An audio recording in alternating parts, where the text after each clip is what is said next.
So here's the thing. Some days are going to be it, and some days are going to be less it. But for us to have days that are stellar, we got to have some days that are a little less than. Interestingly, to have some hotels that are stellar, we also have to have some hotels that are a little less than. It has been a travel nightmare day, so I'm going to eat while I make this video, and it'll be a 2-in-1.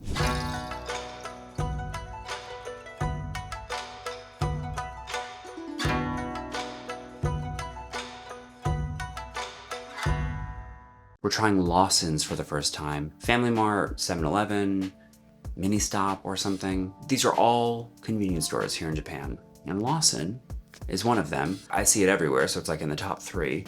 I say 7-Eleven, Family Mart, and Lawson are like the go-tos. And we are here back in Tokyo tonight in Shinjuku at my new hotel for the next 4 nights, which it's not a bad hotel, right? And the room's not dirty, but like, look at this. I can't even find a place to clip on the light that's now back there, giving us some sort of interesting, like, are you afraid of the dark? Ghostly glow, because I figured lean in, Buttercup, because what else am I gonna do? So I'd like a control group. I tried this at Family Mart the first night, this like hot fried chicken. So let's get into this story time with a snack. Well, that's excellent. So, okay, we'll turn this around yet. They never include napkins. Okay, so where do we begin? Well, we'll start the day. So, I told you yesterday that I wasn't feeling great. Unfortunately, that is still true. So, I also woke up feeling not amazing. I slept really well, which is good, and for like many hours, but didn't really matter. I'm hoping like one more really good night of sleep, which I'll get tonight. Hopefully. We'll do the trick. I just feel like really allergy-ish, which when you hear what I did today, you'll be like, oh yeah, do you think? So I woke up and I had about 2 hours plus to pack my room up.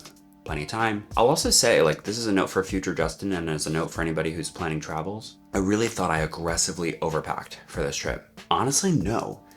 I just packed in the wrong categories. I brought like a few too many nice clothes and a few too few socks. That's all I've run out of. I mean, I actually have socks, but I have these like thick wool socks that I was like, well, where these to be cozy and comfy in the hotels. I have not worn them once. Like, where am I gonna wear these? It's like summer weather here, pretty much. Well, it's like late spring weather. What am I doing with wool socks? I did good, kinda, like B+.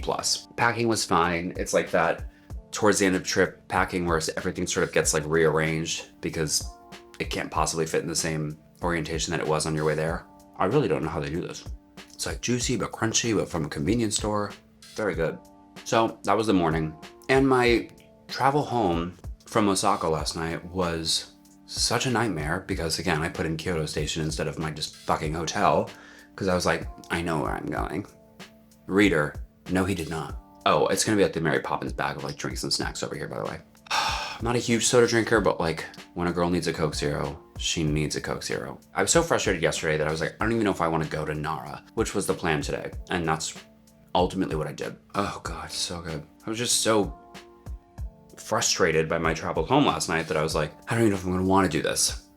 I'm ultimately glad that I did. So I took an Uber back to Kyoto Station after I checked out of the hotel. They have these huge luggage lockers here. They're genius. Every train station and every airport, maybe not airport, but train station, relatively short form of travel, possibly long form, should have these. My biggest checked bag fit into one. Onigiri. This is soy sauce tuna mayo.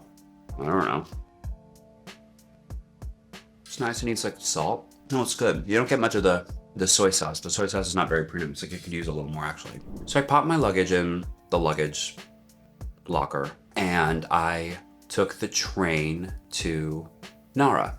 Easy, fine. So Nara is another city near Osaka, near Kyoto, near-ish, right? 35 minutes on train. It's got the Todaji Temple, I believe is the name and how you say it. But what Nara's known for are these deer, free roaming, free range deer. People were asking like, are you gonna see the deer? Like while I was here and even before I was like, I guess. Meanwhile, I'm thinking like a little family of deer. No. I get off this train, I walk half a kilometer. That's because I know, because the sign said it. I don't know what a kilometer really feels like. Oh my God.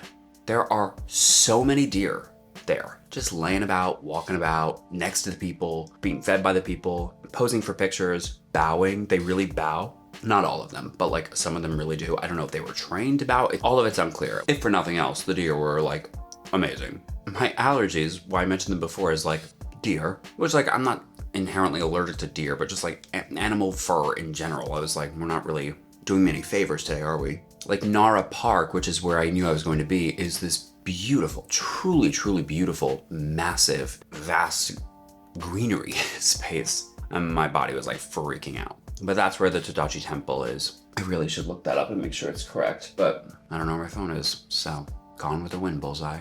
I do the deer moment. I go in, and this temple's massive. And there's like a fucking, I don't even know how many feet Buddha, we can look it up. And all these other statues. And it was really one of the first times that I like took in the grandness of some of these hundreds and hundreds and hundreds and hundreds of year old shrines and temples. And I was like, these are unbelievable. They've all been beautiful. And like, you can appreciate the history and the color and the shape and the construction and all of that. But like, these were massive. And I was like, wow, this really gives me a sense of the scale at the time period. It was also like school field trip day. Every baby Japanese child was there. So I walk through, take my pics, savor the grandiloquence, and I walk around the park a bit, but I'm feeling like not great. I'm tired and whatever. The only issue is, remember I extended one day in Kyoto? When I arrived to Kyoto, I bought my leaving Kyoto bullet train ticket to Shinagawa, which was a closer station than any other station to here. I bought the ticket for May 10th, which was the first original day I was supposed to leave. And then I decided to change it while I was in Kyoto to May 11th because obviously that's when I was leaving now. And in my infinite wisdom, and I really thought this was a good idea at the time, I was like, I will take the last bullet train of the day at like 9:24 p.m. from Kyoto to Shinagawa because it'll give me all day to do whatever I want to do. Because I originally thought I was going to do Osaka and Nara in one day, which holy shit, I'm so glad I didn't. Oh my God. That's my recommendation. Don't do them in one day. Really don't do a half day. You would be toast, but also like you really won't get to appreciate either, I don't think, in its fullness. And then when you change a bullet train ticket, you get one change. You can get one change for free. Anything after that, you have to refund it, like return it, I suppose, and repurchase. So especially feeling the way that I feel and knowing I'm only doing Nara, I was like, oh my God, I cannot do Nara for like the first half of the day and then twiddle my thumbs at Kyoto Station. So I come back from Nara, unsure and unclear of how this process is gonna go, but I go grab my luggage from its beautiful little luggage locker. I'm probably not gonna eat all of this, but one is egg salad, one is tuna, a little variety pack. And remember, I've tried and I've fallen in love with the egg salad from Family Mart, so let's see, Lawson. So I'm unclear how this whole situation is gonna unfold, but I'm just telling myself, I looked it up online, it says you can refund and repurchase. This should be easy breezy, beautiful cover girl. I'll also mention that there was like plenty of trains. It wasn't like there was one train leaving every 2 hours. Like it was fine because Kyoto back towards Tokyo is an incredibly traveled artery of Japan. It feels like my phone, oh, it's probably right there. I will double check the name of that temple. So I get up to the counter and really God bless all of the people that work at any of these ticket counters because they've got to deal with, of course, Japanese folks, but like tourists from fucking everywhere. So thin, so tiny. The bread is really nice, really soft and spongy. Egg salad's good. Not as much on it as Family Mart's. And perhaps a little more mustard, maybe? Like in the, like mustard seed.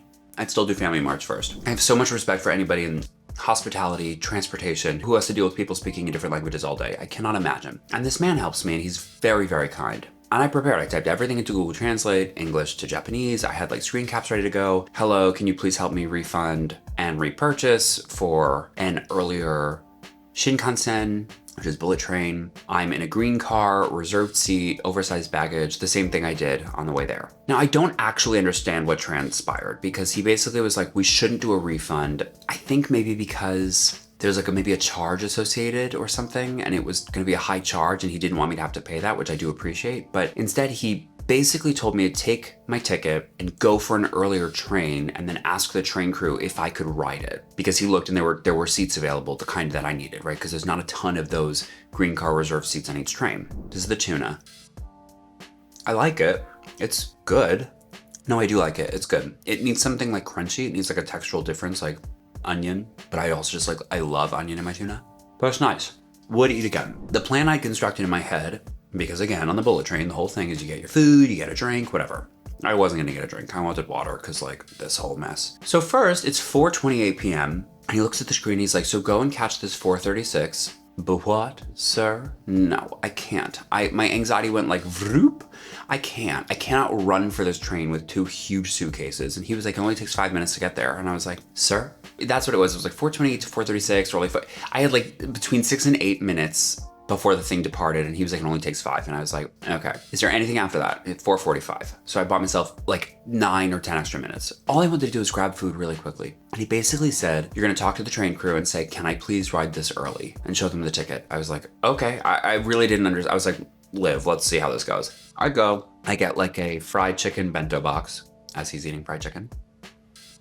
And I leave myself time. Like, I grab my food, I don't dawdle, I grab a drink, and I'm off. I'm standing at the platform, and he did say stand between cars 7 and 8 and speak to the train crew. Bullet train pulls up. Sure enough, I'm like eye to eye with this train crew man. But like, this is not like MTA New York where they're just like, they hang out for a sec and stand clear the closing doors, please. They are so well-oiled machine there. So I knew I had like seconds to communicate this message. So I again pre-typed everything. He literally stops. And I'm like, sumimasen. And he has like this thing to finish, clearly, so I want to give him his time. And then he like looks at me and I like hold up the ticket and hold up my phone. Expressionless, he reads it. And what I believe he tells me is like, yes, this is fine. Go to car 8, but like no luggage seat. In the sense that I thought I could get the reserved seat, but not one of those rows. And I was like, it's fine, I'll make it work. And also it's now 4:44. Like I'm speaking to him and I'm like, this thing's about to literally pull away. I gotta get on. So I get on and I go into car 8. And then I was like, I don't really know what's happening. Should I sit down? I wait. I'm like standing in this car as we're now moving. And eventually he comes and he finds me and he asks me, he indicates to follow him. I do. He sits me in the next car over. He changes my ticket out. It's actually really great. So finally I'm seated. I'm like, the worst is over. Like, I don't like running around, whatever. And I enjoy the trip. I eat my food. I watch The Good Place on my phone. I'm fine. I have my trash. I toss it in my little bag. The women come up and down the cars every so often collecting trash. It's great. It's like a really nice experience. We're about to pull into Shinagawa. And I stand up and I'm gathering my stuff. I throw out my ticket. Put the ticket in the bag. The bag went in the trash. I throw out my ticket. Now that wouldn't matter if I was anywhere else. Well, I shouldn't say anywhere else, but that wouldn't matter if their system didn't depend on you having the ticket or your like means of transportation to insert to then exit the like terminal. So I text Ellen, my friend here who's been helping me out. I was like, fuck, I threw out my ticket. She's like, okay, it's gonna be okay. Because in the back of my head, I was like, well, I got on the fucking train. Like at some point I clearly had a ticket because the Shinkansen are the most sort of like, those are the prized of the fleet, you know? So it's like, you're not gonna sneak your way onto a Shinkansen, but I suppose you could, right? No one really checks the tickets and once they're in the terminal. And I got little apples, I don't know. And then I have one secret dessert that hopefully is not melted. Delightful. So Ellen's like, just FaceTime me when you go to exit and like speak to somebody. So I do, and Ellen's very helpful. Also, yes, I'm absolutely eating on my bed. What of it? Okay, I'm also absolutely not eating this whole thing, but I saw this strawberry cheesecake parfait thing in the fridge and I was like, fuck it, I'm on vacation, like my family says, Fiova. And after today, oof, she FaceTimes. Long story short, I'm like trying to describe to this woman, the train woman, the experience. And then I realized like, I can't even really remember what car I was in because there were so many numbers and I was so frazzled. And this is a spoon? No, this is a tongue depressor. Lawson is like the middle child. 7-Eleven is giving like dad, Family Mart's giving like rebellious teen, middle child. I like do my best to explain and I was like, I was in car 7. I was like, 7? But again, there's a language barrier, again, totally fine. And Ellen's helping. Long story short, what they want to do is gather all the details and verify the fact that I was on the train. Once they've done that, they'll let me out. So she says it's gonna take about 30 minutes. Please go sit in the waiting room. And Ellen's like, she explained it to me and she's like, you're totally fine. They just want to like double check that you were actually there. And I said to her, I was like, there's going to be no way they find this. Like, I understand the guy did exchange my ticket. I understand this system is super high tech, but like no part of me believes that this is going to work out in my favor. That is good. It's so sweet. All right. So I go wait at Starbucks, which is the waiting room. There's a Starbucks in the waiting room. For full 35 minutes. I get a vanilla bean frappuccino, which is like, oh, I'm so glad I'm also having this right now. And eventually the woman comes back. She doesn't look terribly happy and I'm like, lit. I'm gonna have to pay for another ticket, is what I really thought I was gonna have to do. She speaks into her phone and then she shows me the screen and she said, no ticket was found, but take this special ticket to exit. And she like gives me a ticket that they clearly created on the computer. And then she starts like profusely apologizing to me. And I'm like, Queen, I'm sorry. I made a mistake. I feel stupid. Thank you for like, first of all, honestly doing your due diligence and like this system is so sophisticated and advanced and y'all are amazing. And second, you did nothing wrong. Sure, I had to wait a little bit, but like I'm the dunce that threw out my fucking ticket. Not my first time riding the train either. Like I know how the system works, kind of. I'm learning new things about it every day, but I mostly understand how the system works. She could not be nicer. I exit. And while I'm in Nara, my phone service won't work. Like it shows I have all my bars, but it won't actually let me have any service. And I'm like, that's so weird. Maybe I just like don't have service here, which would make sense. It goes in and out here sometimes. Then I find some Wi-Fi, some like Nara public Wi-Fi. And I get a text from Verizon saying that my phone number has accrued $500 in international data charges when I've been paying $10 a day for unlimited everything, because that's the thing. So now data is being disconnected. So then I realized on one of my larger travel days, I literally don't have service on my phone, which I've needed to get from place to place because maps are everything here, unless I have Wi-Fi. But like I'm relying on then public Wi-Fi. So it's like every time I'm in a new space, I'm connecting to like free Tokyo Wi-Fi and then giving my email address and registering, signing up. I must have done that 9 times today. So again, I'm like, how am I even gonna tell this taxi driver where I'm going? Luckily I have some old screen caps. It is a journey. I managed to get like 1 text from Ellen that was helpful. I received many texts from her that were helpful, but like 1 before my Wi-Fi cut out after I was like far enough outside the train station to like help me tell the guy how to get to where I needed to go. And then I arrived to this beauty. It really is fine, right? It's clean, feels safe. I'm back in Tokyo. And then this officially begins the like final few pages of the chapter of this trip, which has sadness to it, but also I still have so many days here, like 4 full days, like 3.5 full days. And also like it's time, right? Like it's getting to be time. I think that's what's so beautiful about a vacation and how you know you like did it for the right amount of time. When you can like do it and then you're like, yeah, now I'm kind of ready. And I think the not feeling super great just sort of catalyzed those feelings. But yeah, this is Tokyo vlog day, I don't know, 5 at this point, but of how many, I don't know. And I miss days, but not my finest day, but the deer were adorable. And ultimately I got to take in a lot of beauty and history. And comparatively, there have been worse travel days in the history of man. So I'm fine, you know? And this is quite good. And the rest was all right. So it's 9:45 here. I'm gonna eat this, maybe get a little bit of very light work done and then crash and just sleep in tomorrow and let my body do whatever it's gotta do. But thanks for joining me again through another magical day in Japan. And let's end this trip on a really high note. I'll keep you posted here in Shinjuku. Like, subscribe, follow, leave a question about Japan. If you want advice about your next trip here, I've got you. And as always, follow me on Instagram, TikTok, where I'm sharing all other content from this trip in short form. I love you. I'll talk to you tomorrow.